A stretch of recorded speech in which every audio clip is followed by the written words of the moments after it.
Achievers academy में मैं रवि शर्मा आज फिर तुम्हारा स्वागत करता हूं बच्चों। और आज हम बात करने जा रहे हैं भारत छोड़ो आंदोलन की, क्योंकि आज ही के दिन 8 अगस्त 1942 को महात्मा गांधी ने अंग्रेज़ों को देश से निकालने के लिए निर्णायक आंदोलन शुरू किया था, और वो आंदोलन था भारत छोड़ो आंदोलन। और इस आंदोलन का प्रस्ताव जो है भारतीय राष्ट्रीय कांग्रेस का जो मुंबई में अधिवेशन हुआ था उसमें पारित किया गया था। भारतीय स्वतंत्रता संग्राम के सबसे बड़े नायक महात्मा गांधी का जो वास्तविक नाम था वो मोहनदास था, और 1869 में उनका जन्म गुजरात के पोरबंदर में हुआ था। उस क्षेत्र में ये परंपरा थी कि बच्चे के नाम के आगे पिता का नाम लगाया जाता था। तो गांधी जी के पिता का नाम करमचंद था, तो गांधी जी का पूरा नाम मोहनदास करमचंद गांधी के रूप में जाना जाता था। जीवन भर गांधी जी का आचरण महात्माओं की भांति रहा, इसलिए उनका नाम महात्मा गांधी के रूप में भी जाना गया।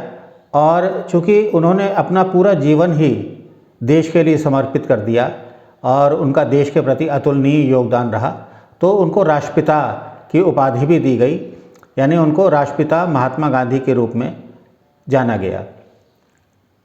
महात्मा गांधी ने जितने भी आंदोलन चलाए वो सभी अहिंसक आंदोलन थे, और उनका आशय केवल ये संदेश देना था अंग्रेज़ों को कि हम आपके कार्यों के प्रति असहमति जताते हैं, और जो अत्याचार आप हमारे देशवासियों के ऊपर कर रहे हैं वो बहुत ही गलत हैं, और एक ना एक दिन आपको हमारे देश को छोड़कर जाना ही पड़ेगा।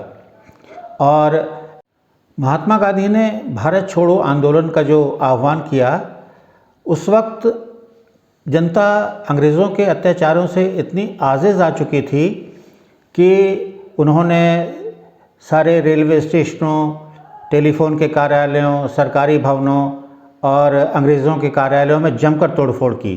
यद्यपि महात्मा गांधी बार बार अपील करते रहे कि हिंसा का सहारा न लिया जाए, और इन सारी गतिविधियों के लिए अंग्रेज़ों ने महात्मा गांधी को ही उत्तरदायी ठहराया।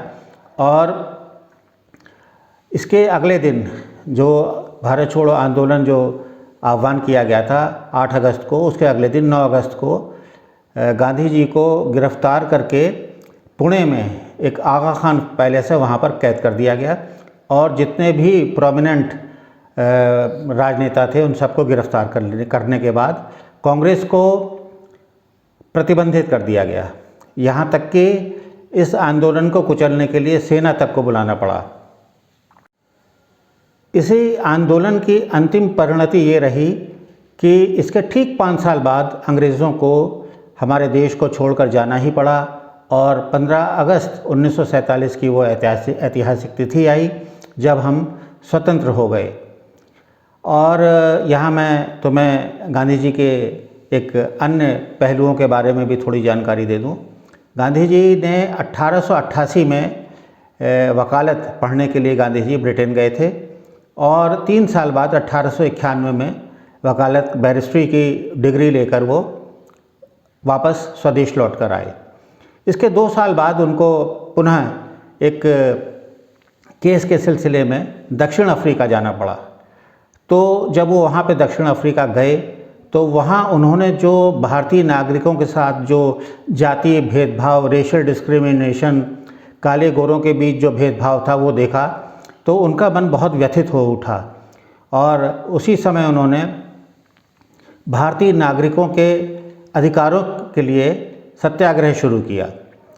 और इसी सिलसिले में एक मुकदमे के सिलसिले में गांधी जी जब डरबन से प्रिटोरिया जा रहे थे, तो जब उन्होंने फर्स्ट क्लास का टिकट लिया और वो ट्रेन में बैठ गए, लेकिन जब वहाँ पे कुछ अंग्रेज़ उस डिब्बे में चढ़े, क्योंकि उस वक्त जो है भारतीय नागरिकों के लिए फर्स्ट क्लास प्रतिबंधित था, उनको थर्ड क्लास में ही यात्रा करनी पड़ती थी। तो जब अंग्रेज़ों ने देखा कि एक ब्लैक वहाँ पर फर्स्ट क्लास में यात्रा कर रहा है, तो उन्होंने गुस्से में उन सब ने मिलकर गांधी जी को धक्का दे दिया ट्रेन से। लेकिन गांधी जी का सत्य के प्रति इतना आग्रह था कि उन्होंने कहा नहीं, मैं थर्ड क्लास के डिब्बे में नहीं बैठूंगा क्योंकि मैंने फर्स्ट क्लास का टिकट ले रखा है। और उन्होंने पायदान के ऊपर चढ़कर, पायदान के ऊपर खड़े होकर पूरी यात्रा तय की, केवल उन अंग्रेज़ों को ये दिखाने के लिए कि अगर मेरा टिकट फर्स्ट क्लास का है तो मुझे फर्स्ट क्लास में ही यात्रा, उनका विरोध जताने के लिए। इस प्रकार के आग्रही थे गांधी जी।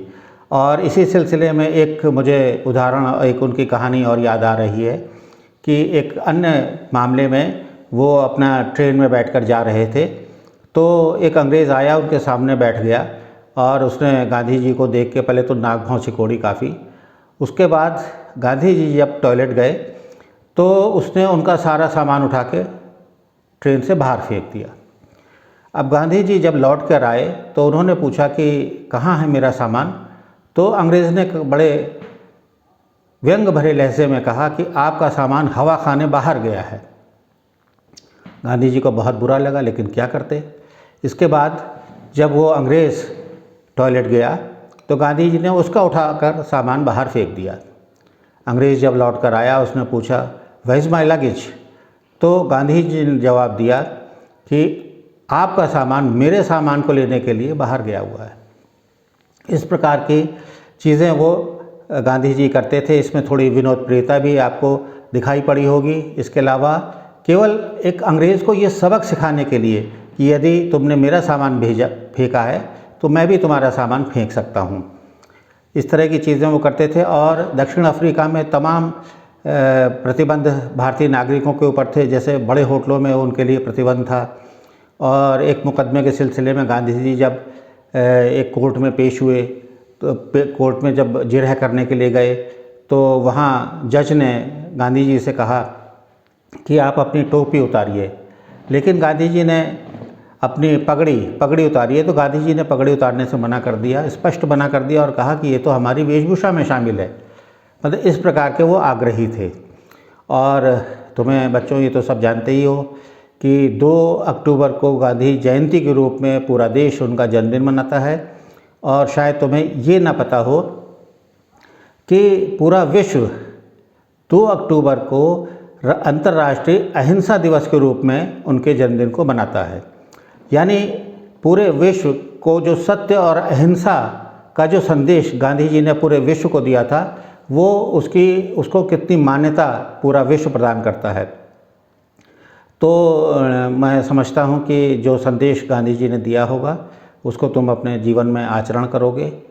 और मेरा वीडियो निश्चित रूप से तुम्हें पसंद आया होगा।